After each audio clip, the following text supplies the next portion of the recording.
Hi dears, ನಾವು ಶ್ರೀರಂಗಂ ಬಂದಿದ್ದೀವಿ. ನಾಡಿನಲ್ಲಿ ತಿರುಚನಾಪಳ್ಳಿ ಅನ್ನೋ ನಗರದಲ್ಲಿ ಇದೆ ಇದು. ಇದು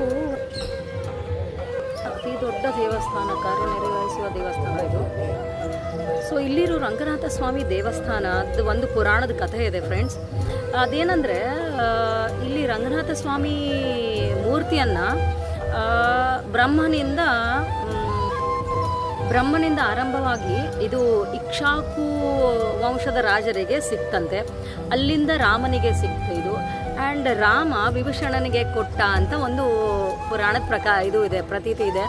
ಪುರಾಣದ ಪ್ರಕಾರ ವಿಭೀಷಣ ಏನು ಮಾಡ್ದ, ಲಂಕೆಗೆ ಹೋಗಬೇಕಾದ್ರೆ ಈ ಮೂರ್ತಿನ ತಂದು ಕಾವೇರಿ ನದಿಯಲ್ಲಿ ಇಟ್ಟಿದ್ದಂತೆ. ಸೊ ಅದೇ ಮೂರ್ತಿನೇ, ಅದೇ ದೇವಸ್ಥಾನನೇ, ಅದೇ ಪ್ಲೇಸೇ ಇವಾಗ ಶ್ರೀರಂಗಂ ಅಂತ ಆಗಿರೋದು.